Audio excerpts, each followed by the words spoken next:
आदाब, नमस्कार। Public India देख रहे हैं आप। मैं हूं आपके साथ बुशरा खानम फ़ाहद। अभी भले ही फ़िलहाल ये दिख रहा हो कि ईरान, अमेरिका और इज़राइल के बीच में सब कुछ शांत हो गया है। शांति वार्ता जो है वो शुरू हो गई है। एमओयू पर साइन हो गया है। आपने देखा कि स्विट्ज़रलैंड में, जिनेवा में जिस तरह से बातचीत का दौर शुरू हुआ है और उसके बाद फिर आपने देखा कराची से लेकर लिबाफ सब लोग जो है वो पाकिस्तान गए और बातचीत का ये दौर जो है 2 महीने तक चलने वाला है। अलग-अलग वक़्त पर ये बातचीत होगी, अलग-अलग जगह पर भी ये बातचीत हो सकती है। लेकिन उस सब के बीच हो क्या रहा है? उस सब के बीच हो ये रहा है कि इज़राइल अपनी हरकतों से बाज़ नहीं आ रहा है।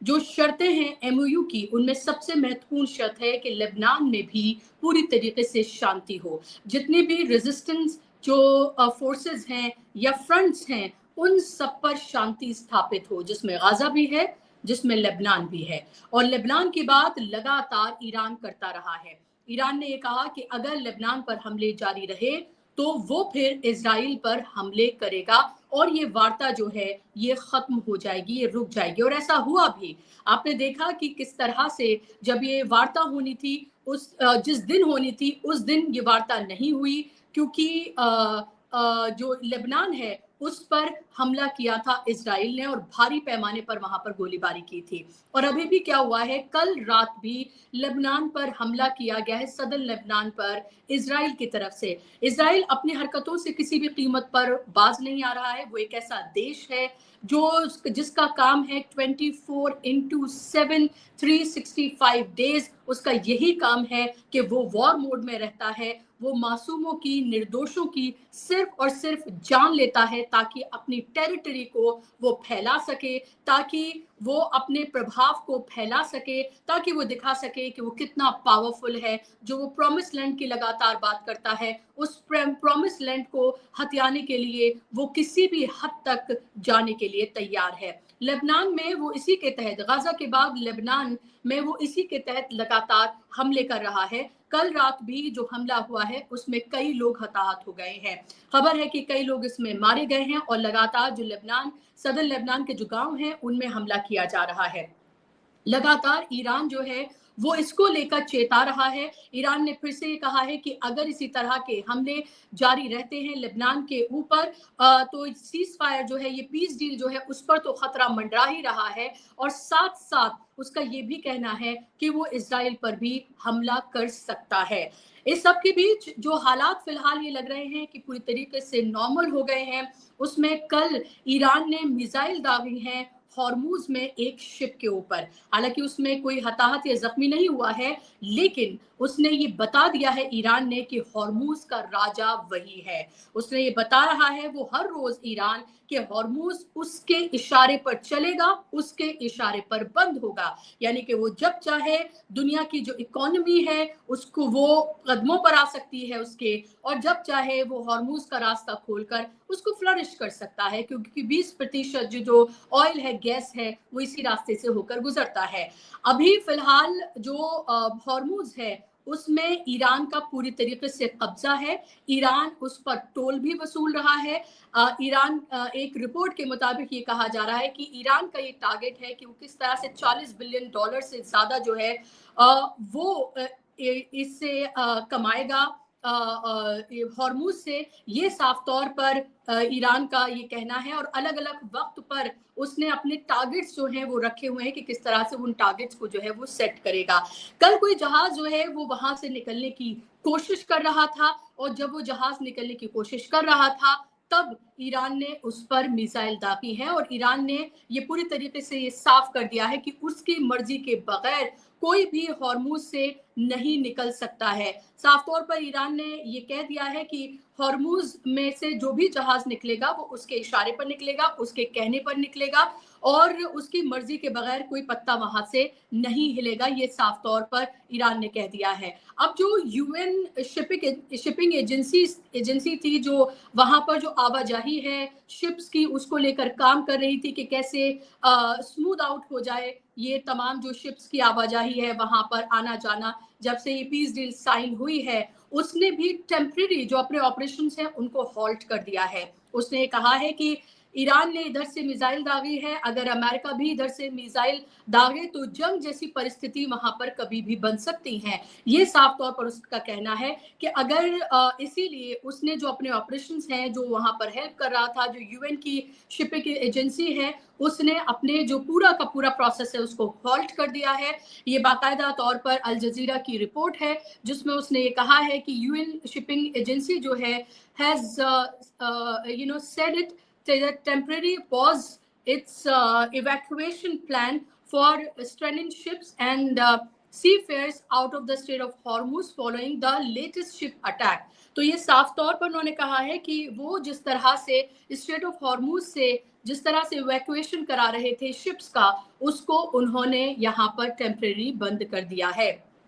मैं आपको ये बताने की कोशिश कर रही हूँ कि भले ही सिचुएशन अभी आपको ये लग रही हो कि completely in control, in command है, लेकिन ये साफ तौर पर लग रहा है कि कभी भी ये स्थितियां, ये परिस्थितियां बिगड़ सकती हैं। इसलिए भी क्योंकि एक तरफ इजराइल अपनी हरकतों से बाज नहीं आ रहा है, दूसरी तरफ जो हॉर्मूज है उसको लेकर एक तरह की जो तनातनी है वो पूरी तरीके से बनी हुई है, क्योंकि ईरान ने साफ तौर पर ये कह दिया है और ईरान ये अपनी पोजिशनिंग जो है वो करता हुआ ये सीधे तौर पर नजर आ रहा है कि गॉन दोज डेज, यानी कि वो पुराने दिन चले गए हैं जब किसी और के कहने पर कुछ हुआ करता था। अब ईरान ने ये कह दिया है कि वो ना सिर्फ जीसीसी इस खित्ते का वो एक तरह से मोस्ट पावरफुल कंट्री बन गया है, बल्कि वो सीधे तौर पर ये भी बता रहा है कि दुनिया के जो चंद पावरफुल कंट्रीज हैं उसमें उसका शुमार हो गया है। तो आप सोचिए कि कैसे इस जंग से सबसे भारी नुकसान जो हुआ है वो हुआ है अमेरिका को, उसके बाद उसके साथ ही मैं ये कहूंगी इसके साथ ही अगर नुकसान हुआ है तो वो हुआ है इजराइल को, क्योंकि इजराइल को आप ये देखिए कि कुछ भी हाथ नहीं लगा है, इसलिए वो बिलबिलाया हुआ, तिलमिलाया हुआ वो नजर आ रहा है। अक्टूबर में इलेक्शंस हैं इजराइल में और नेतन्याहू को कुछ ना कुछ चाहिए, कोई ट्रॉफी चाहिए ताकि वो ये बताए कि कैसे उसने ईरान के ऊपर जो जंग छेड़ी थी उसमें उसे किस तरह का फायदा हासिल हुआ है। हाल ही में एक सर्वे कराया गया इजराइल में और उस सर्वे में 92% लोगों ने ये कहा है कि इजराइल और ईरान के बीच जो जंग हुई उसमें 92% लोगों का ये मानना है कि इसमें क्लियर विनर जो है वो ईरान था। ईरान को हर तरीके से इस जंग से फायदा हुआ है। ईरान ने दुनिया को ये बताया है कि कैसे एसिमेट्रिक जो वॉर्स हैं उनको कैसे लड़ा जाए, ये बताया है कि अगर आप तन के दुश्मन के सामने खड़े हो जाएं तो कैसे उसके छक्के छुड़ा सकते हैं, भले ही वो दुनिया का सबसे ताकतवर मुल्क ही क्यों ना हो। उसने ये भी बताया है कि भले ही आप हमारे ऊपर 40 साल तक सैंक्शंस लगा दें, लेकिन कैसे 40 दिन के अंदर उसने दुनिया को घुटनों पर ला दिया है, लिटरली घुटनों पर उसने दुनिया को ला दिया है। 40 साल के सैंक्शन जो है 40 दिन पर जो है वो 40 दिन उस पर भारी पड़ गए हैं, ये ईरान ने कंप्लीटली बता दिया है, क्योंकि ईरान को यही एक तरह से मानने की भूल जो है वो की जा रही थी, ये कहने की भूल की जा रही थी कि ईरान किस तरह से एक कमजोर मुल्क है और उनको लग रहा था कि 2-3 दिन में वहां सब कुछ खत्म हो जाएगा। इस सब के बीच आपको पता है कि मुहर्रम है, अशुरा का दिन है और ऐसे में जो वहां पर जिस तरह की ईरान में जिस तरह से लोग वहां पर, जाहिर सी बात है पूरी दुनिया में लोग गमजदा हैं, इस पूरे महीने में लोग गमजदा ही होते हैं और ये गम का महीना है। तो ऐसे में मैं आपको ये बता दूं कि वहां पर जो नारेबाजी मुहर्रम के दौरान जो बातें कही जा रही हैं वो ये कही जा रही हैं कि आयतुल्लाह अली खामनाई को जिस तरह से शहीद किया गया उसका बदला अभी पूरा नहीं हुआ है, दुश्मन अभी भी जिंदा है। इस तरह की बातें ईरान के लोग वहां पर कहते हुए नजर आ रहे हैं और जाहिर सी बात है कि अब से कुछ ही दिन के बाद जुलाई के महीने में उनकी आखिरी रसूमात होंगी, आखिरी यात्रा जो है वो निकाली जाएगी जो ईरान के अलग अलग शहरों से होकर निकलेगी। ये भी बताया जा रहा है कि वो इराक में बगदाद और दूसरे शहरों में भी वहां पर भी इस तरह का कोई कार्यक्रम है, इस तरह से वहां पर उनका जो आखिरी रसूमात है, जो आखिरी यात्रा है, जो आखिरी दीदार के लिए जो जनाजा है वो उनका वहां पर रखा जाएगा और इसको लेकर खासी बड़ी तैयारियां ईरान में की जा रही हैं। अलग अलग देशों से जो अध्यक्ष हैं उन देशों के, उनको इन्विटेशंस भेजे जा रहे हैं, जिसमें भारत का नाम भी शामिल है। मैंने आपको खबर बताई थी कि किस तरह से पिज़िशकियान जो हैं उन्होंने विदेश मंत्रालय को ये चिट्ठी लिखी है, नरेंद्र मोदी को इन्विटेशन के लिए बुलाया है। हालांकि ये साफ नहीं हुआ है कि नरेंद्र मोदी जाएंगे नहीं जाएंगे, लेकिन फंसा जरूर दिया है ईरान ने, जाते हैं तब भी, नहीं जाते हैं तब भी। चले जाएंगे तो इजराइल और अमेरिका उसको क्या जवाब देंगे, खासतौर पर इजराइल को। और अगर नहीं जाते हैं तो फिर ईरान ये सोचेगा आगे कि उसको भारत के साथ अपने रिश्ते किस तरह से रखने हैं, क्योंकि अब ईरान के ऊपर से तो सैंक्शंस हट गए हैं, यानी कि ईरान अपने तेल को पूरी दुनिया में बेच सकता है। जो उसके ऊपर सैंक्शंस थे, जो तमाम पूरी लड़ाई थी, देखिए उसने 40 दिन में कैसे अमेरिका को घुटनों पे लाया, उसके ऊपर से वो सैंक्शंस हट गए हैं, यानी कि वो अब अपने तेल को फ्रीली बेच सकता है। तो क्या अगर ऐसा होता है, हालांकि ईरान ने हमेशा बड़ा दिल दिखाया है, तो क्या ईरान कोई बड़े फैसला ले सकता है, ये इसका एक पहलू है।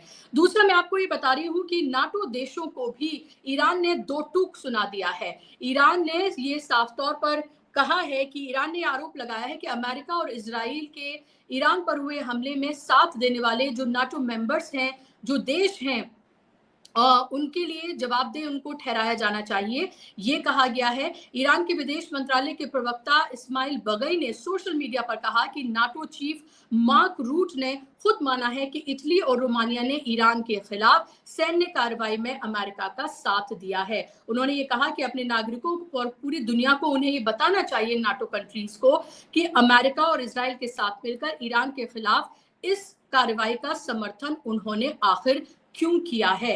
ये सीधे तौर पर ये कहा गया है ईरान की तरफ से, यानी कि ईरान ऐसी शांत नहीं बैठ रहा है। ईरान सीधे तौर पर जिन जिन कंट्रीज ने इस जंग में साथ दिया इजराइल और अमेरिका का, उनको भी वो जवाबदेह बना रहा है, क्योंकि उसको ये पता है कि हॉर्मुज स्ट्रेट उसके पास एक ऐसा तुर्क का इक्का है, और उसके साथ साथ बाब अल मंदेब भी, कि वो जिस वक्त चाहे उसको रोक सकता है और पूरी दुनिया की इकोनॉमी पूरी तरीके से चरमरा जाएगी। इसीलिए इटली और रोमानिया, इटली में आपको पता है कि मेलोनी जो है वो लगातार ये कहती रही, वो ट्रंप को खरी खोटी सुना रही हैं। उनका ये कहना है कि उस युद्ध में उन्होंने साथ नहीं दिया है, लेकिन बाकायदा तौर पर ये सबूत सामने आए हैं कि किस तरह से वहां से जो अमेरिकन बेसिस है इटली में, वहां से किस तरह से उड़ान जो है वो जहाजों ने भरी। तो अब ईरान जो है उन कंट्रीज को भी जवाबदेह बना रहा है।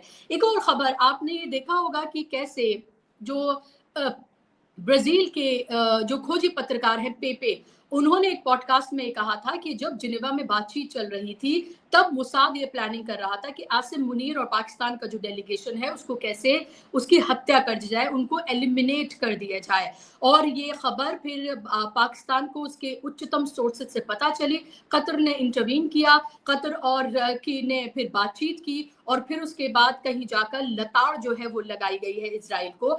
ये साफ तौर पर कह दिया गया पाकिस्तान की तरफ से कि उसको नक्शे से इजराइल को पूरी तरीके से मिटा दिया जाएगा अगर उसने इस तरह की भूल की, क्योंकि पाकिस्तान एक न्यूक्लियर कंट्री है। इसमें खबर ये भी आ रही है कि जो डोनाल्ड ट्रंप हैं, उन्होंने भी इस पर कहीं ना कहीं इजराइल को लताड़ लगाई है। और अभी हाल ही के एक इंटरव्यू में जो डोनाल्ड ट्रंप है, उन्होंने ये कहा कि जो इजराइल है वो उसके बगैर, यानी कि अमेरिका के बगैर कुछ नहीं है। अगर अमेरिका इजराइल का साथ नहीं देता तो वो एक दिन भी नहीं टिक पाते, ये साफ तौर पर कहना है। उधर नेतन्याहू ये कहता हुआ नजर आ रहा है, नेतन्याहू का ये कहना है कि हमने अमेरिका को ये बताया कि हम ईरान के ऊपर हमला करने जा रहे हैं, हमने कोई परमिशन नहीं ली, हमने बल्कि बताया कि हम ऐसा करना जा रहे हैं और आप चाहें तो हमारा साथ दें। तो ये क्या कोई एक तरह का जो जंग है कि जबानी जंग जो है, क्या वो अमेरिका और इजराइल के बीच में भी शुरू हो गई है, ये एक बड़ा सवाल है। देखिए, ये कहा जाता है कि आप किसी को पालते पोसते हैं, किसी को बड़ा करते हैं, उसको सारी पावर्स देते हैं, आपने देखा होगा अलग अलग तरह के एग्जाम्पल्स, लेकिन वही अगर नाग बन के आप ही को डसने लगे, वही अगर आपको ये बताने लगे कि आप क्या करें क्या ना करें, वही आपको आंखें तराने लगे, वही आपको उठने और बैठने को बताने लगे, तो जाहिर सी बात है कि इसमें कोई दो राय नहीं है कि ज़ायनिस्ट लॉबी बहुत पावरफुल है। इसमें कोई दो राय नहीं है कि अमेरिका इज़राइल के कहने पर बहुत कुछ करता है।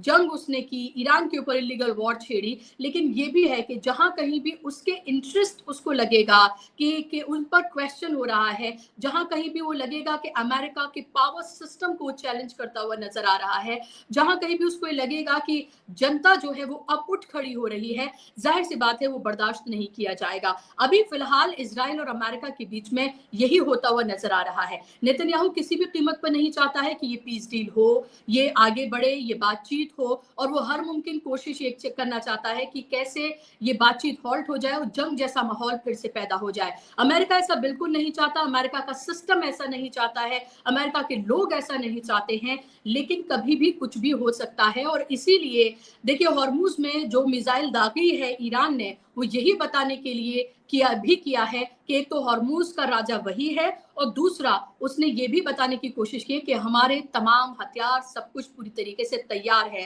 कुछ भी करने की गलती मत कर दीजिएगा। क्योंकि आप देखिए कि करोड़ों लोग जो शहीद आयतुल्लाह अली खामनाई हैं, उनके जनाजे में इकट्ठा होने जा रहे हैं।